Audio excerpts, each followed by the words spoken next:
Today, Paris prepares for the reopening of Notre-Dame Cathedral after a devastating fire and days of political turmoil. Healthcare companies grapple with potential threats to their executives. Plus, we sit down with Secretary of State Antony Blinken for an exit interview. It's Friday, December 6th. This is Reuters World News, bringing you everything you need to know from the front lines in 10 minutes every weekday. I'm Tara Oakes in Liverpool. And I'm Jonah Green in New York.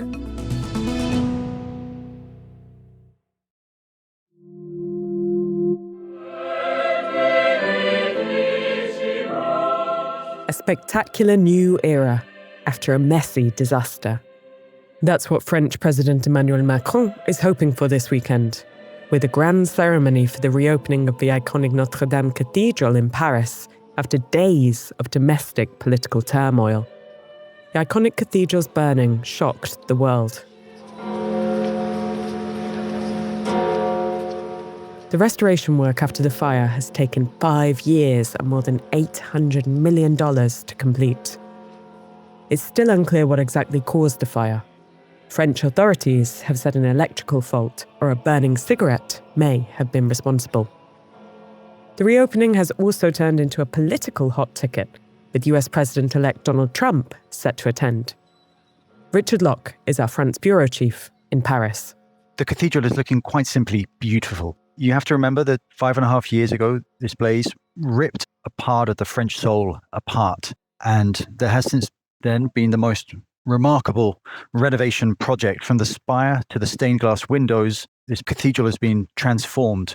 And multiple A-listers are due to attend. We've already mentioned one big name. How does this position Macron on the world stage during a difficult week for him? President-elect Donald Trump is due to attend. Other heads of state, royalty have been invited. The Elysee Palace has been very close-lipped on who will attend. We are hearing of the possibility that Ukrainian President Zelensky may appear. The optics could be pretty interesting in the ceremony. Where will President-elect Donald Trump sit? Normally, someone who is not a sitting head of state expect to be towards the back of the ceremony. However, it is hard to imagine that that will be the case in Donald Trump. He is more likely to be up front in the prominent rows of seating.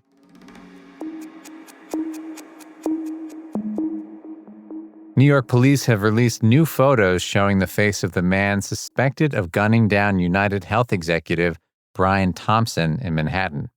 The fatal shooting has sent shockwaves through the health industry in particular, and now companies are reassessing the risks for their top executives. Caroline Humer is our U.S. health and pharma editor.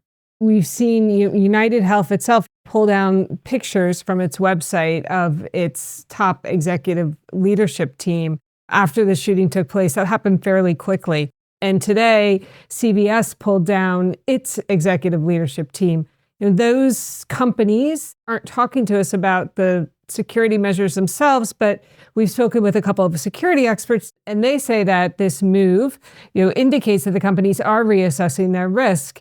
What was the healthcare industry's experience with risk assessment before this shooting? So prior to this, a lot of the risk that we know of in the healthcare industry has been around hospital systems and providers. In post-COVID, there's been a lot of ire. You've probably seen reports of metal detectors even in these institutions. But the security expert said that health insurers themselves have been aware of this and that they do provide security, physical security for executives. And security experts told us that going forward, there could be an increase in physical security. I mean, just looking at social media, X, there's obviously a lot of anger at this industry. We don't know yet if that was a factor in this shooting, where we still don't have a motive, but it is clear that there is something there for security experts to look at and use as they assess the potential danger for their executives.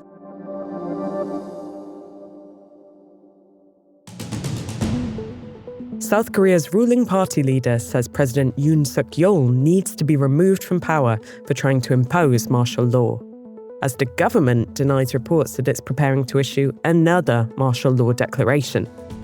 US Defense Secretary Lloyd Austin no longer plans to travel to South Korea after the political upheaval, with one official saying planning had been underway for a trip in the near term, but it was determined now was not the appropriate time. Thousands of people have fled the central Syrian city of Homs overnight as rebel forces seek to push their lightning offensive against government forces further south. Rebels have already captured the key cities of Aleppo in the north and Hama in the center, dealing successive blows to President Bashar al-Assad, nearly 14 years after protests against him erupted across Syria. The U.S. House of Representatives has blocked an effort to expedite the release of an ethics probe into former Representative Matt Gaetz. The Florida Republican recently dropped his bid to become Donald Trump's Attorney General. The probe centered on allegations of sexual misconduct with a teenage girl and drug use. Trump himself has been busy with other appointments, saying he's appointing former PayPal chief operating officer David Sachs as his White House AI and crypto czar. And he's chosen former Senator David Perdue to be ambassador to China, tapping a former politician with business experience to help steer relations riven by deep mistrust and trade tensions. Australian police say they're looking for 2 people suspected of deliberately starting a fire at a Melbourne synagogue that injured one and caused widespread damage. Prime Minister Anthony Albanese condemned the attack and said there was no place for anti-Semitism in Australia.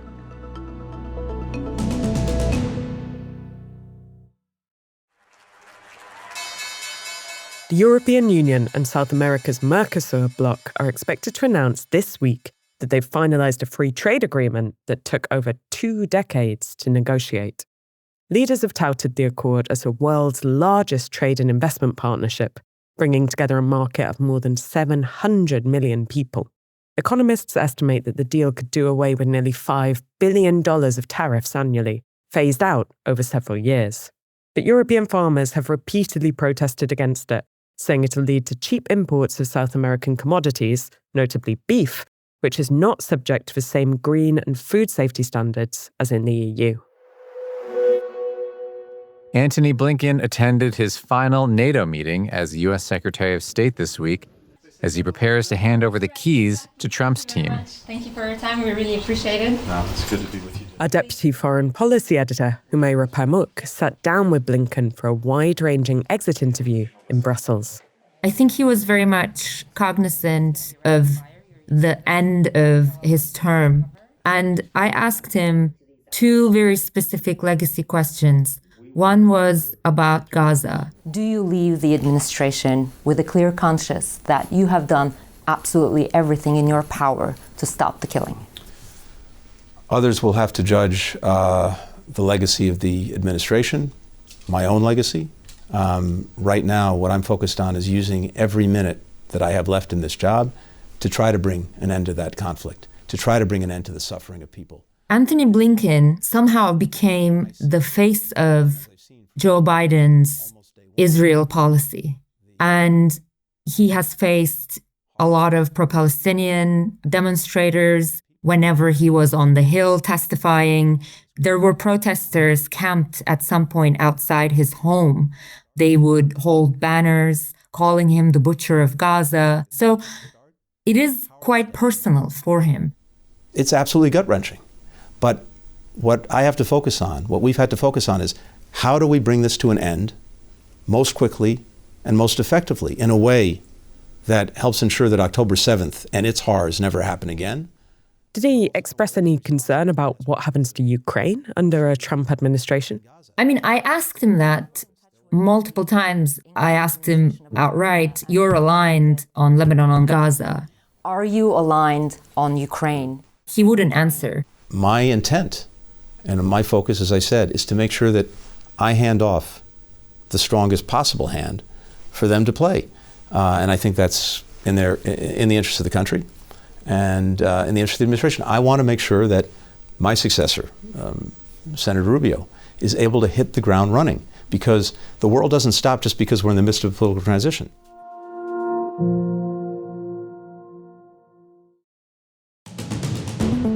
It's Friday, so today our recommendation is a nod to our weekend episode of this very pod. Take a listen tomorrow to our special coverage on the present and future risks to NATO as Europe eyes Russian aggression with trepidation. It'll be out tomorrow, wherever you get your podcasts. For more on any of the stories from today, check out Reuters.com or the Reuters app. And to never miss an episode, follow us on your favourite podcast player. We'll be back on Monday with our daily headlines show.